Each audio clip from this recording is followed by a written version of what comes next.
The Mannin Line with Andy Wint.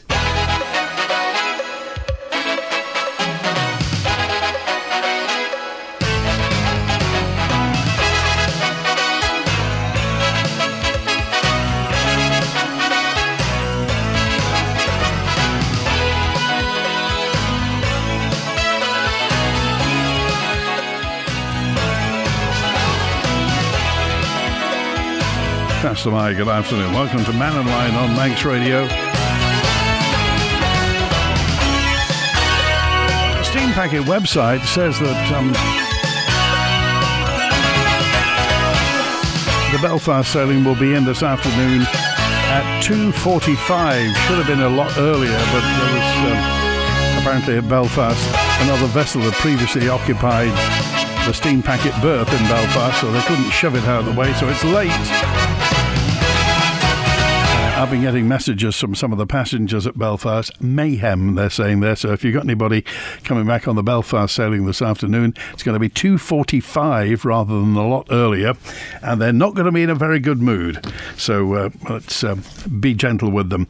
Let's say hi, by the way, to the captain and the crew and the passengers of the Carnival Miracle, currently anchored out in Douglas Bay. And she's a biggie, 2,124 passengers on board and 930 crew.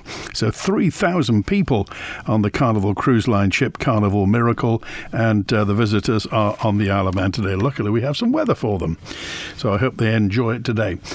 So anything you'd like to follow up on yesterday with what Michelle Hayward was talking about, the DOI story, and the story about the Balfane roundabout, which we'll come to later.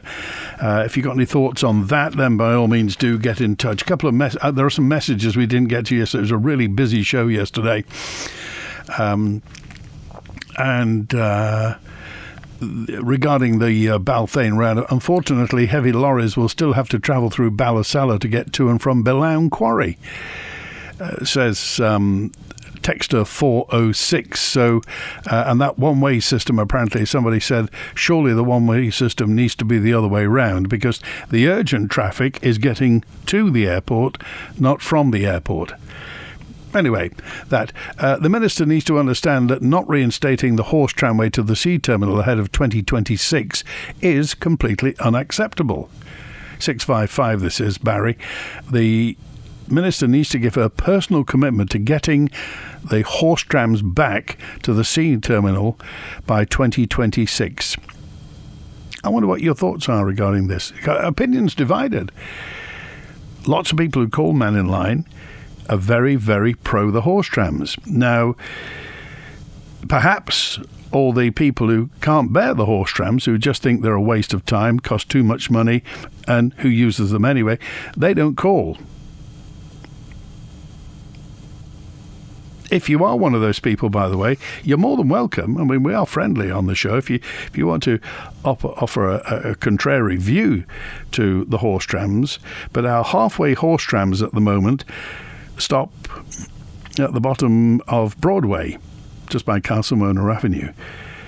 The plan, the money was there originally to take them through to the sea terminal. Somebody somewhere decided that money would be better used elsewhere on the promenade.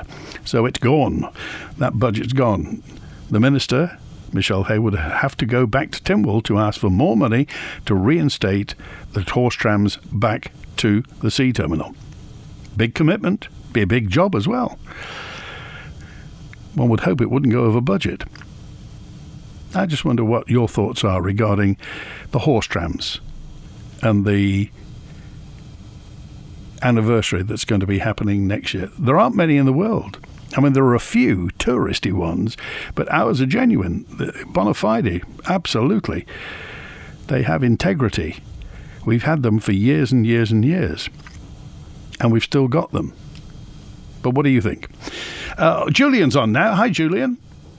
Hi, Andy. Just talking to the horse trams, I wonder if the horses will be able to get in there if this idea of putting the turbine blades, if that ever happens, by Summerland. Yes, I heard that. This is the scheme, isn't it? To put the turbine blades, to prop them up against the wall, presumably, against Summerland, or maybe flat on the floor. Well, that'll be some wall, because they're going to be somewhere around 280 feet long each, and they're going to be 35 tons apiece. And if they do 4 turbines, that's three a turbine. That's 12 of them. So I want to see that wall. It must be quite. I hope it's well built, like perhaps the seawall is. I'm not sure about that. That'll be a big crane, whatever it is, wouldn't it? Yeah, 280 feet. How many bus lengths is that? It's a lot of buses, that is. Yesterday's programme, my chat with the DOI Minister, Michelle Hayward, about the Safe Access Zone bill, one of her statements was, the rights of vulnerable service users trumps your right to stand there and have your protest. But if you look at the bill, it uses words that will be banned, like influencing, advising and persuading. That's hardly a kinetic protest, is it, Andy? Persuading, advising, I don't know. It's the language is sort of it's sounding a bit draconian. I mean, you might wear the. I did notice actually that the suicide prevention strategy staff have a sewn-in brooch. So what happens if they were to go near, say, an access zone around an assisted dying area? Would they be in breach? I don't know. How would that work? Well, I think what she said is, the government's job is, first and foremost, any government's job is the safety of its citizens. That's first and foremost, before anything else, the safety of its citizens. And presumably, the theory behind this, the motive behind this, is the safety of citizens, as you say. But there is also a right of assembly and the right of protest and what have you. And this is all presumably on the back of, I don't know whether you remember, but there was an anti-abortion protest in Strand Street which showed graphic images of aborted fetuses. Now, the people whose protest that was palpably thought that was a good idea. I would hazard a guess not many other people would think it was a good idea. So presumably it's meant to stop things like that.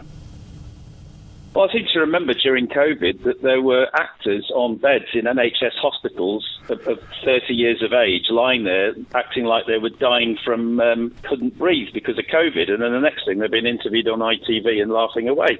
So, spraying numbers of dead and infected, even if there were no symptoms, across the BBC and the ITV every 2 seconds. So I don't know. If you're going to stop... Are we going into a hypersensitive nation? I don't know. But I do notice that if you're talking about the legality of this, you might remember that there was a woman that was arrested and fined for silently praying on the other side of a main road opposite an abortion clinic in Bournemouth. Her name was Isabel Vaughan Spruce. She was acquitted of all charges and awarded £13,000 in damage compensation, which was effectively paid by the UK taxpayer. And that kind of makes you wonder what the costs of this vaguely worded type of legislation could be if it's brought in on the island. If you factor in the policing costs, the surveillance equipment, and the damages compensation paid for wrongly convicted people because they might be seen to be advising, even if you're wearing a T-shirt or something. Other things that I'm noticing, the fact that the Access Zone bill reached a second reading before a consultation even began, it's sort of mirroring Michelle's other project, the 20-mile-an-hour zone rollout, where a consultation commenced only after Port St Mary was made a 20 zone and the poles were being put up in Onchan, which kind of infers that these two projects are being rushed into to avoid public scrutiny, you could say. 2 points, though, that I'd just quickly like to concentrate on. First one is, she said that the Department of Health and Social Care will decide if an access zone request will be accepted. So what she's saying is that a government department will be accepting, deciding and installing the access zones. So that kind of fails the test for independent oversight. And my second point is, in the bill at the bottom, it specifies that if an access zone needs putting in or extending or this vague any other activity clause, if that requires an extra category, Tynwald only needs to apply what is known as negative procedure, which is almost the lowest level of scrutiny at Tynwald. It doesn't require a vote for the change, only if a member of Tynwald were to challenge it. Therefore, using the most passive version of the procedures, and there's 3, to slide through changes. And also, the negative procedure allows the department or any future department minister to start the act and implement it immediately, whereas if it had gone through the other 2, like Tynwald procedure or affirmative procedure, Tynwald would have to say, right, you can start now. So the low level of scrutiny and the low level of, yes, we can start whenever we like, they can even do the act in parts. So, they could start with one part of it and then carry on. So the very fact that this bill, if it becomes an act, will be the lowest level of scrutiny by Tynwald. And, of course, it's kind of weakening Tynwald as well. The horse tram rails were taken away and nobody said boo to a goose about that.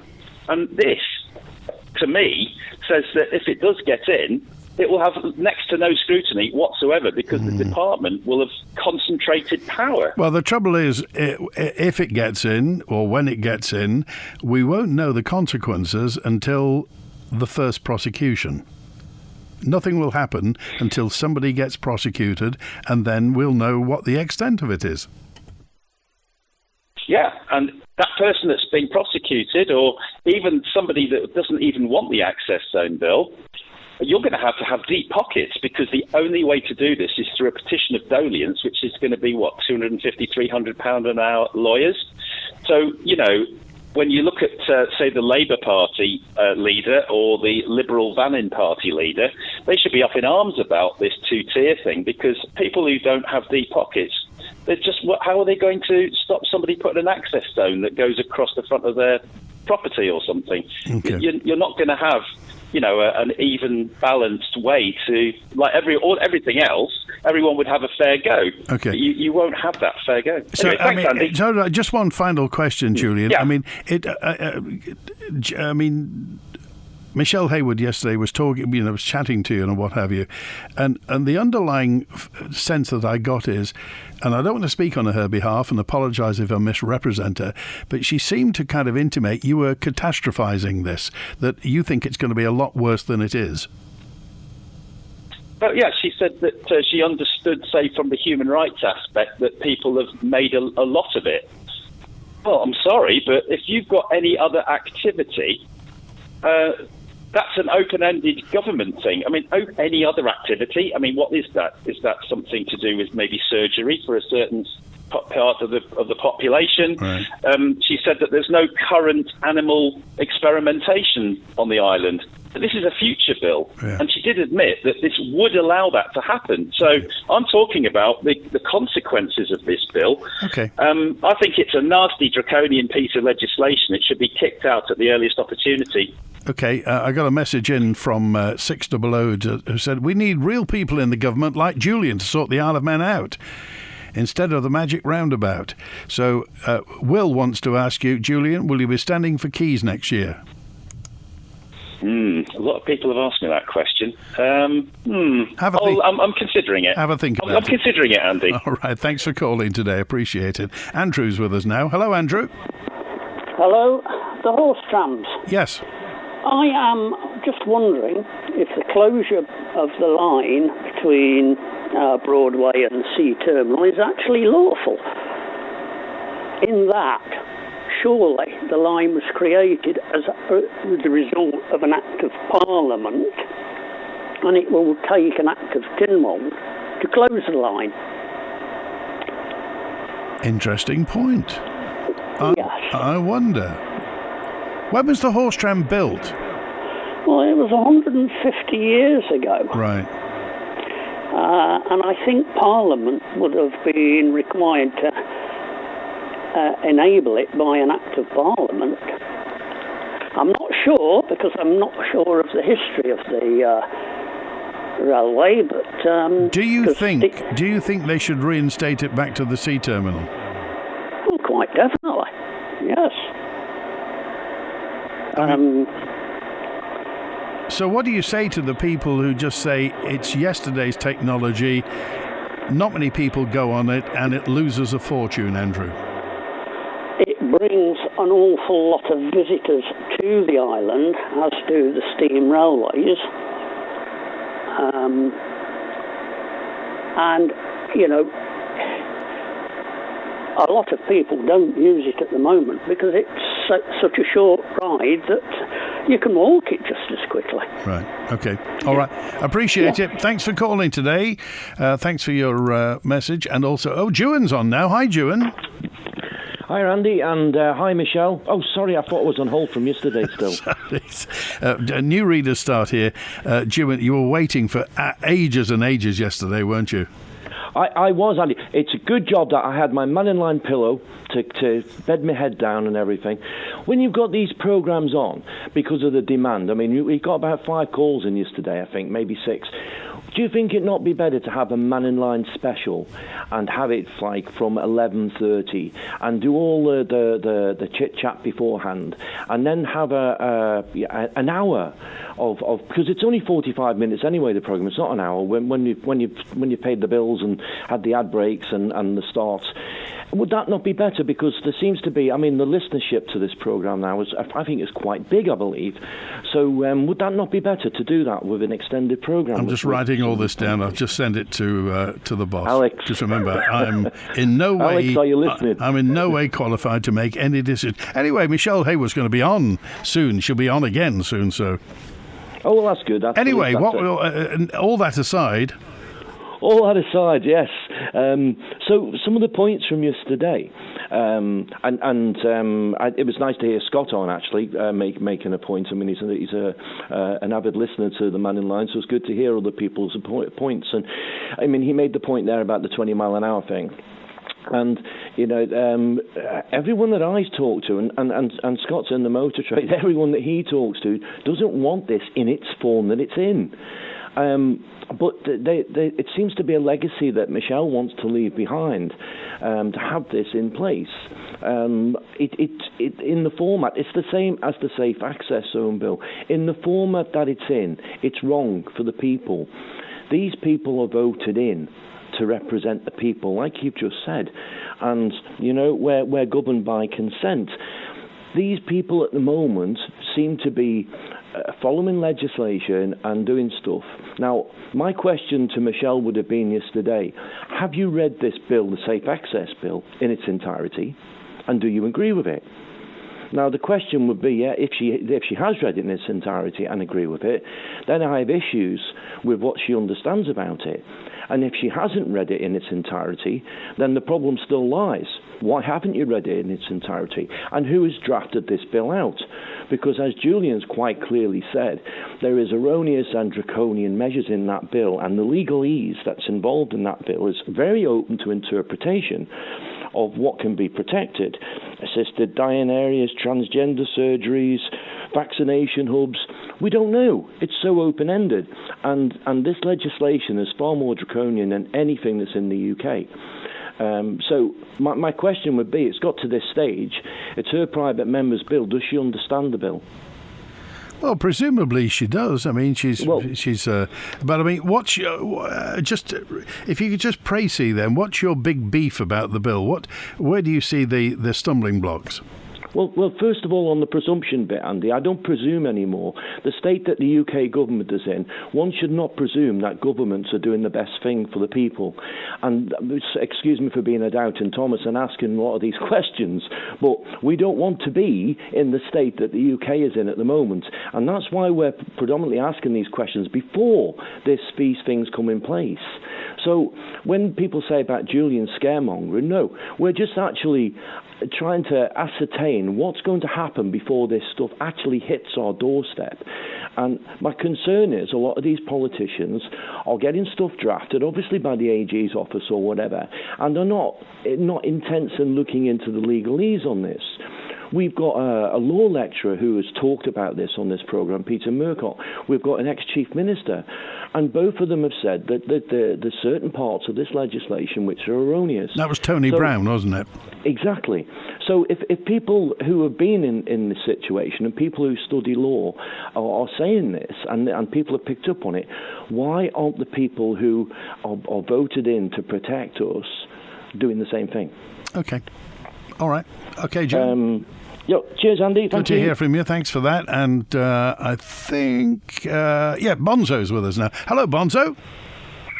Hello, yes. Well, I must admit, hearing Juan and Julian, I wonder about the future of the Isle of Man, and that there are people who have been suggesting to Julian that he ought to stand for Tynwald. Now, would you have someone in Tynwald who propagates that COVID is somehow a lie, who accuse the British government of having crisis actors in coverage of COVID? Would you? No. Well, that is what, play the tape back, that is what Julian was saying in between his various postulations on the on 20 mile an hour limit and the safe access bill. When it comes to 20 mile an hour limit, there wasn't a consultation because the law didn't require one, because it was issued under an order. I think that's something that Michelle Hayward has stated and re-emphasised time and time again, but it still doesn't seem to get through. But then again, I think they don't want it to get through because, of course, that doesn't suit their purpose.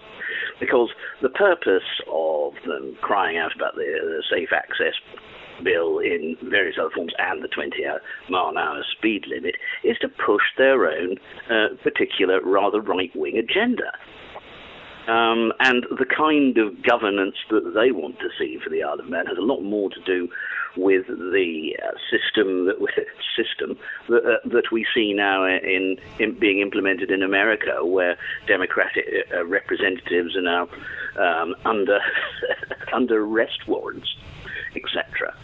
I don't think that's a place where most of the island would like to live. But I think we get now to the point of disinformation, where several people have discussed this, and I seem to remember you discussing this with Alf Cannon when he was on. That opinion is now allowed to be paraded as fact unquestioned. And I must admit I was concerned that you allowed Julian just to carte blanche to go on about COVID crisis actors and how it was all a fraud. That is just the kind of fundamental drip, drip, drip of disinformation that produces things like the rumours of somehow a top floor of the Palace Hotel being full of asylum seekers who are being mysteriously funded by government or various other shenanigans. No, and it's not a freedom of speech issue either, as Michelle Hayward, I think, correctly pointed out, that freedom of speech, freedom equals responsibility.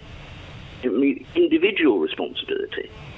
And that means that an individual has a responsibility not to infringe on other people's rights by standing around and intimidating them.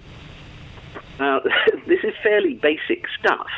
And as for the legal niceties of the Safe Access Bill, that our wonderful legal expert, Murcott, who complains all sorts of times about the Constitution Act and how anything really is a breach of the royal prerogative granted by God or something completely mad, such as that. No, I mean that is not the case. And the Safe Access Bill is a typical private member's bill. And well, I can tell you that because I've passed primary and secondary legislation through Westminster. So the marvellous analyses of June and Julian and Murcott, I can quite frankly put in the round file with some authority. Okay. But, I mean, you do allow other people's opinions, other people to think that the Safe Access Bill possibly may overreach itself, and the fact that, they say that the access, the actual, if you like, the perimeter of the access doesn't have to be annotated to the public, so the public may not know that they're in a safe access zone and may entirely innocently transgress and find themselves on the wrong side of the law. Such a thing would be defined later on in the actual regulations that would come from the Act. Right. Okay. No, I appreciate it, and thanks for pointing that out, Bonzo. Always good to hear from you. Thanks for that. Cheers. All right, what are we? 29 minutes now before 1 on Mannin Line. Just regarding the MT fibre rollout, we've been talking about the cost of the fibre rollout and the fact that Manx Telecom, of course, is owned by Basalt. Nothing to do with the Isle of Man, apart from the fact they operate on the Isle of Man. Regarding the MT fibre rollout, says Kate, I live on School Road in Onchan, up just past the school by the factory. I'm in a commissioner's property away from the road. Now, as a tenant, will the commissioners pay to dig up our paths to get the fibre in, as it is their property, not mine? If they refuse, either tenant will incur the ongoing monthly charge for not having it put in. How does that seem fair for all the people who rent properties, both social properties and private properties? The cost to the landlords for getting fibre to the properties may prove quite costly, possibly prohibitive, if they own more than one property. Maybe we should hear from Manx Telecom or the politicians or the local authorities. Will the local authorities pay for fibre to get to their property, and will private landlords pay for the fibre to get to their property, or is that the liability of the tenant? There's no chain, the chain's jumped off the sprocket. Test day action this weekend on the Derby Airfield for the Andreas Racing Association's meeting. Under 16s get in free, adults are £3. There's full facilities. Come and see us trackside. Meet Jane. When Dad began forgetting the little things, we knew we needed help. Mum Benham walked us through every step.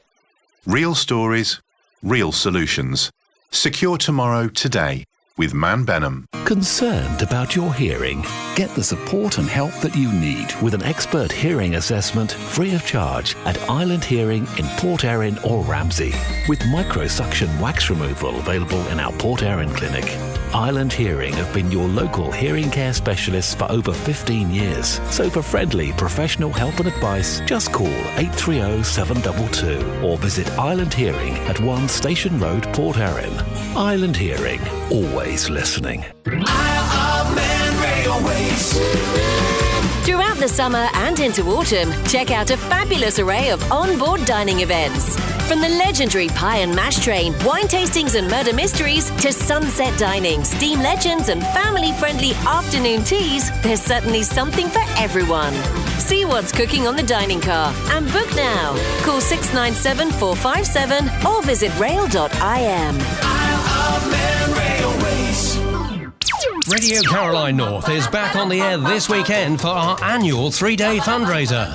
Thanks to your generosity so far, we've been able to expand our broadcast operations and prepare our ship Ross Revenge for that much-needed trip to dry dock. But there's still more work to be done, and we'll tell you how you can help us achieve it. So make a date this weekend. Our live broadcast starts on Friday at 10 on 1368 AM, on DAB and online. It's Radio Caroline North. The Mannin Line with Andy Wint. And thank you to the lady who just told us that the horse tram started in 1876. Mr. Thomas Lightfoot, responsible for it. And Pat said yesterday, Michelle Haywood answered her own question when replying to Scott. She said the majority of drivers don't reach 20 miles per hour when driving around towns. So why waste money in imposing the 20 mile per hour zones, says Pat. And it is Andy with us now. Hello, Andy. Hello, Andy. How are you today? Very well, thanks. Yeah, what's on your mind? Well, I think I got faded out the last time I was on. We were talking about Ozzy Osbourne International in Birmingham there, you know. Right, yeah. And it kind of threw me, you know, that question, you know. But we don't know what the future holds, do we, you know? You know, things. Anyway, my particular topic at the moment is a derelict, forlorn-looking building down by the side of Onchan Methodist Church, which my mum had years ago. I think she sold it for $90,000. Previously owned by Big Fish, who the printing manufacturers and so on. Yeah. And they have gone big now. They're in Spring Valley or somewhere with a big new building. But it's this building, you know.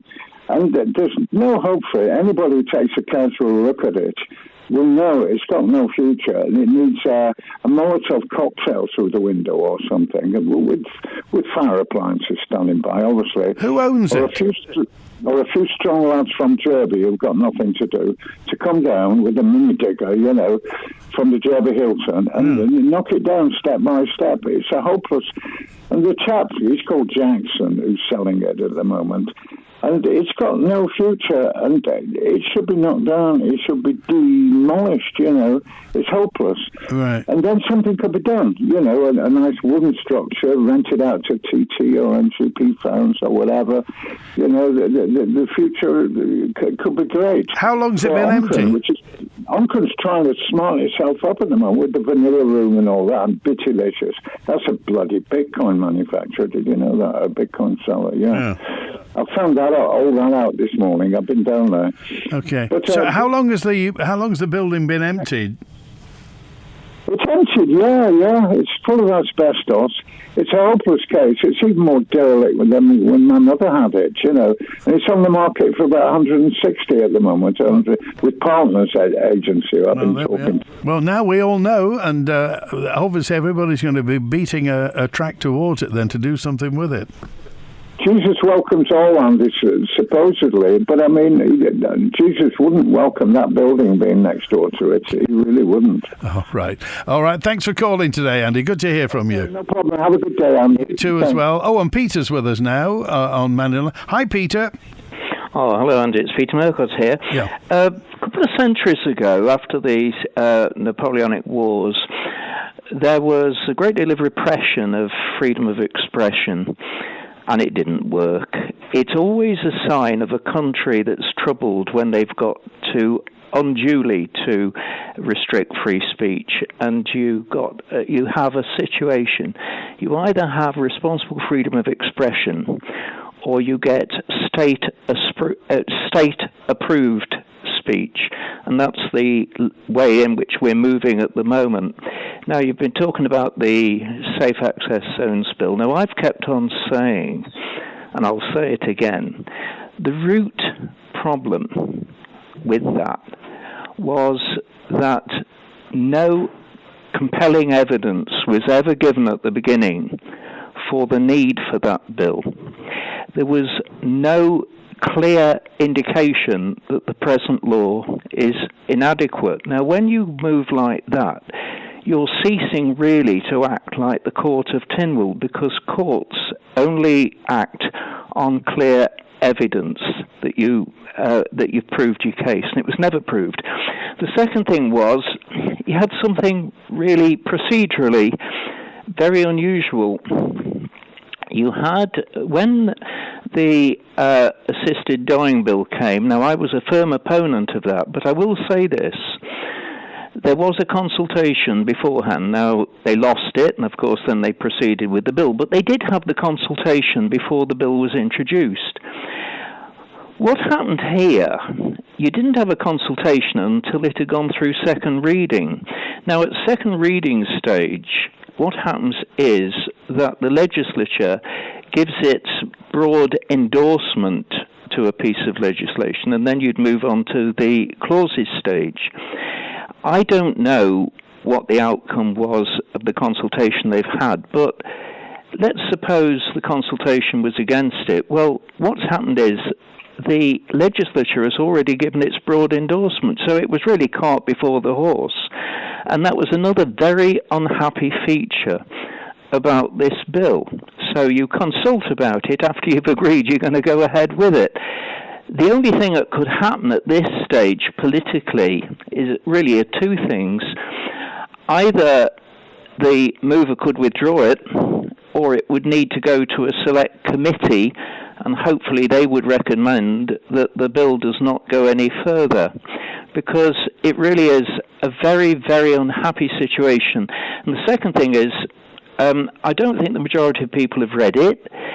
They don't realise how draconian it is. It's just as draconian as the sort of legislation that was going through Parliament back in 1817, which really restricted responsible freedom of expression to a very alarming degree, and of course they had to abandon it in due course.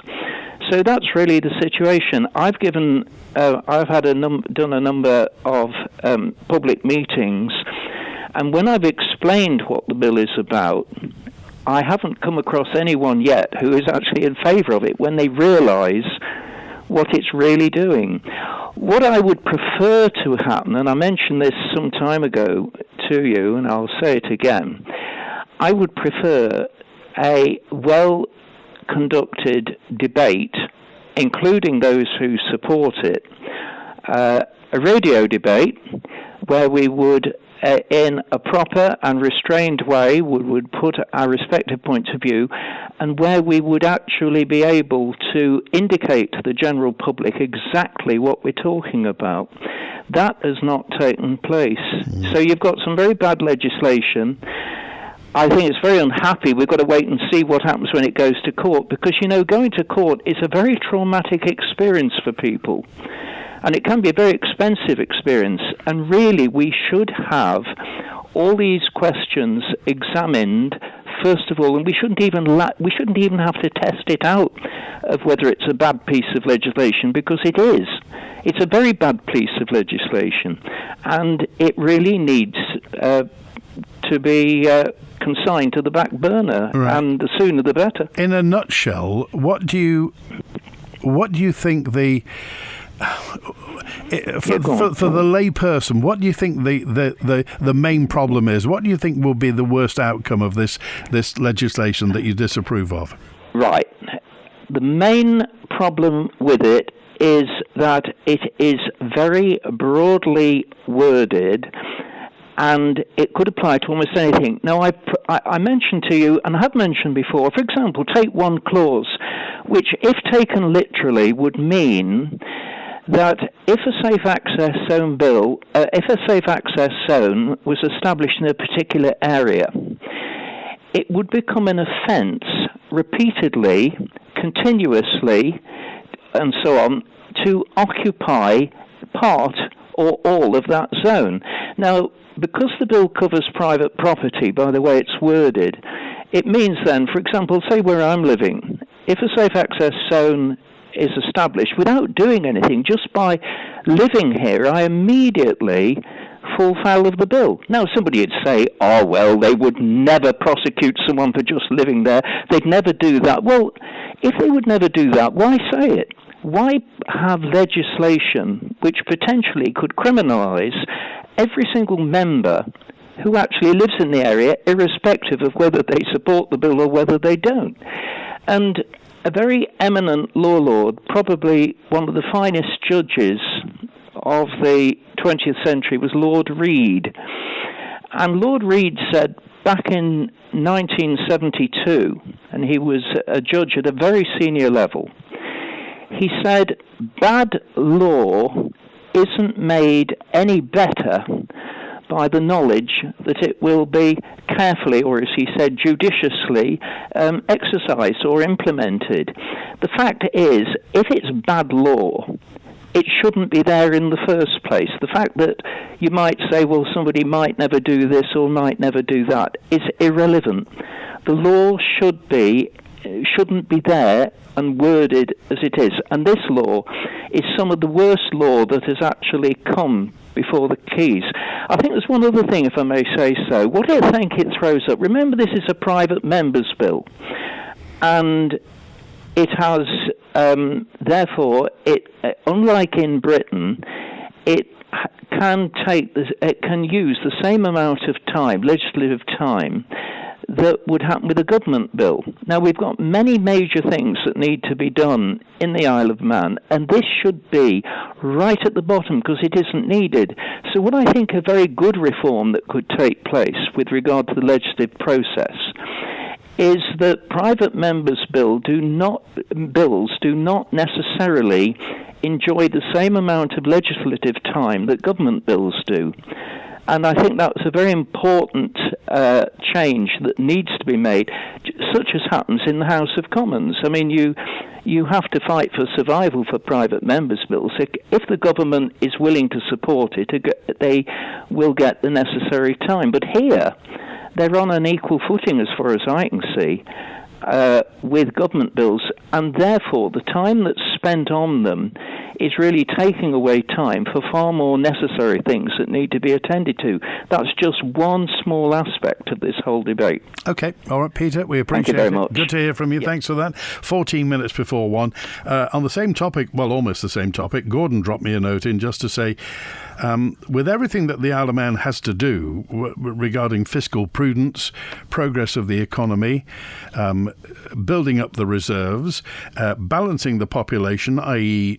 managing to increase the population, which is the government's stated aim, we have these pieces of legislation, private members' bills, like the 20-mile-per-hour zone, like the Bishop's Vote, like the assisted dying and the safe access bills. This is taking up all the political oxygen when surely we have bigger fish to fry. Thank you, Gordon. Good to hear from you. Here's Ken now. Hello, Ken. Afternoon. Oh, some of the topics are a bit depressing.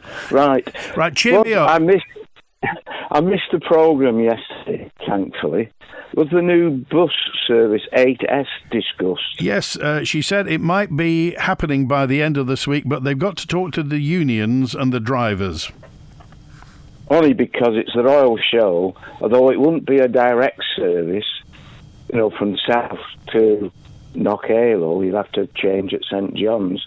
But why can't they get a move on? It was approved last week. Yeah, it was at the RTLC, yeah. Which is a bit secretive because there's no minutes. And there's no agenda, Ken. No, because if it's held in private, you can't get to know about it. Well, the minister yesterday said she's hoping it's going to be happening by the end of this week, and today's Wednesday, so we've got tomorrow. Yes, right. And the horse trams, I was not in favour of the horse trams, but I am now because it's just stupid to have done it halfway. Because they bought the rails and they're rusting away somewhere. Yeah. So crack on with it. Okay, all right. Thank you, Ken. Now, thanks for waiting. Good to hear from you. And somebody also said, Alan dropped a note in and just said, you said there's a cruise ship in with 2,100 passengers. I wonder how many of them will be going on the horse trams. About 20 at a time, probably. And let me see. It is Chris with us. Hello, Chris. Hello, Andy. Earlier today in the show, you quite rightly said, in my opinion as well, that it's public safety is most important, and I totally agree with you there, and surely the government believe that as well. And yesterday I was on the line talking to Michelle Haywood, and her reply to a member of Tynwald was that in 2022 in the Douglas Onchan area there was 29 accidents. In 23 it was 27, so it's going down. In 24 it was 21, and this year it's 8, so it's one a month this year, so it might end up being 12, which is 12 too many. But what I put to Michelle is, if when we get the 20 mile an hour limits, which she's going to enforce that regardless of what the public want, if when we get the 20 limits the numbers increase, will she go back to 30? She said no, which I think is unbelievable if public safety is important. Well, the thing is, she's talked in the past about, and you get a few answers about why this is happening, and she said it's for the, I can't, if I'm paraphrasing her, but it's to improve the kind of atmosphere in an area. I think she's talking about housing estates, when, let's face it, you do get some people, most people drive through housing estates at the right speed, but there's always one, Chris, isn't there? There's always one idiot, one parrot that will drive at speed through a housing estate. And if the worst happened and somebody got injured or even worse, then everybody would regret it. So, I mean, who knows what's going to happen? Yeah, well, if you look at the maps, it's not just housing estates. But anyway, and another thing she was saying, she did briefly say that there's a public meeting in Ramsey at the town hall on the 9th, Saturday the 9th, between 10 and 12. Yeah. Well, I've just been into Ramsey today, and it's not obvious on the outside. There's lots of posters of events, what's on and what's happening. And usually when there's like surgeries for political members, that's in the window as well. You've actually got to go into the town hall. So I'd like everybody to know that on Saturday at between 10 and 12, Michelle Haywood will be there. But it's the post is actually inside, so if you don't go in that town hall, you will never know about it, which I think is pretty damn appalling, really. Okay. How about having it in the front window? And whereabouts in the town hall is the meeting? On the notice board in the town hall. Right. Okay. It's not on the outside windows where all of the other posters are. So where is the meeting going to be? In Ramsey Town Hall. Okay. Between 10 o'clock and 12 o'clock on Saturday the 19th. Right. And it's regarding the speed limits, the 20 limits. Personally, I'm dead against it, really. Yeah, I really am. But especially, as you can see on her reply to Tynwald, how the accident rates are really dropping down, so things must be getting better, from 29 down to 8 this year. Well, I mean, it's really an absolute fact, Chris, that cars are much, much safer than they used to be. They're much safer inside for a car. The brakes are better, the tyres are better, they're a lot safer, there are airbags and everything there. So cars are, you'd expect that with the millions of dollars and pounds that have been put into research, you'd expect that. But again, it's a bit like the safe access thing. Nobody knows what's going to happen until it comes in, and then we'll all make a decision. So we're all kind of judging what's going to happen before it happens. But as you say, if it well, put it this way, if it comes in and people don't like it, they'll voice their opinions, Chris. Hopefully they will, yes. And it's like I asked Michelle, but I didn't get a reply. She's going to give me a reply on, there's 85 accidents in them 3.5 years. So I said to her, well, how many vehicle journeys was there in the Douglas Onchan area? And fair enough, she couldn't answer it, but she's going to give me a reply. Right. I will remind her on Saturday that I've not had that reply as yet.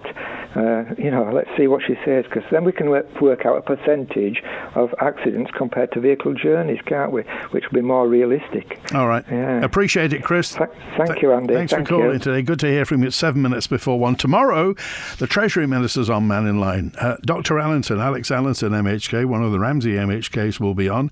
The man with his finger on the pulse and the purse will be here. Friday, we're live at Knockalo for the Royal Agricultural Show with a panel of guests talking about agriculture, agribusiness, the countryside, food on the Isle of Man. And we'll be talking to the Manx Farmers. NFU will be there as well. And then on Monday, it'll be Health and Social Care. Claire Christian, MHK, will be in, the DHSC Minister, and the Executive Director, Tim O'Neill, on Monday. Q Plus is much more than a plumbing and heating trade counter. Come and explore the largest bathroom showroom on the island, where we're always updating our displays and stocking the latest bathroom designs and trends to make sure we have just what you're looking for. Visit Q Plus on Snugborough Trading Estate or find us on Facebook to see some fabulous bathroom inspiration. Qplus.co.il. Above deck or below, Harbour Marine Services has all your boating needs in one place. From engine sales and servicing to charts, books, dinghies and trailers, electronics, navigation, ropes, rigging and safety. Over 2,000 square feet of stock to help you stay safe on the water. Call 822 995 or find us on Facebook. For all your chandlery supplies, set your course to Harbour Marine Services, next to Castledown Harbour. Parados Theatre Company present In Their Blood, where twisted fate collides dreams with betrayal. An original play by local actor Ori Wilson, In Their Blood tells the story of a Manx mining family in the 1800s, where dreams, love, ambition and betrayal is set across the harsh realities of the island's mining community. In Their Blood at the King's Court Theatre, Castletown, 14th to the 16th of August. To book, go to ticketsource.co.uk/King William's College. In Their Blood, supported by Blackford & Co Insurance Brokers and your nation station, Manx Radio. The Mannin Line with Andy Wint. 5 to 1 now. Lisa dropped me a note just to say regarding Dr. Haywood. Unfortunately, I work when Mannin Line's on and wouldn't be able to call in. So we didn't get this question till afterwards yesterday, Lisa, but I'll give it anyway. I run a transport business, and having our vans driving at 20 miles per hour all day is going to have a big impact on our customer deliveries and staff hours. We might even have to change our fleet at enormous cost. as diesel vans aren't efficient at 20 miles per hour. None of this has been factored in. Even the bus companies refusing to admit that timetables are going to be affected. So just be honest. Nobody in the DOI is being honest about anything. And by the way, we aren't Wales, says Lisa. Nobody wants to live in Wales. And Malcolm, I've got it on good authority that the wind turbines aren't going to happen. That's opinion, by the way. That's Malcolm's opinion, that he's got it on good authority that the wind turbines aren't going to happen. We'll see. And you heard that story about the fact that if it does happen, the wind turbines are going to be stored on the Summerland site. I'm definitely in favour, says Jeannie, of the horse trams going all the way. I watched Countryfile recently and saw John Craven riding one right to the sea terminal. It makes the Isle of Man unique. And Mark said, I definitely vote for Julian. Well, you need about 500 votes to get in Rusham. Brian in Onchan, I couldn't call yesterday, but I wanted to speak to you and the Minister. I'm not against the 20 mile per hour zones, but here in Birch Hill, they are widely ignored by pizza drivers, buses, and sometimes the police, says Brian in Onchan. There are roadworks now with a sign saying reduced to 20 in an area that's already 20. I regularly ask drivers to slow down while I'm walking my dog, and I'm often met with rude gestures. Laws are pointless without enforcement.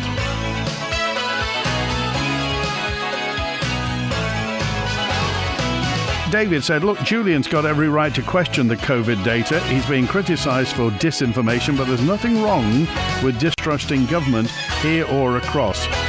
He brings common sense and facts, even if supporters of the status quo don't like it. Well, remember, this is an opinion programme. And I, for one, trust your good sense. That's it. So tomorrow, the Treasury Minister, Dr. Allinson, will be on. Get in touch if you want to speak to him, and I look forward to it. WINT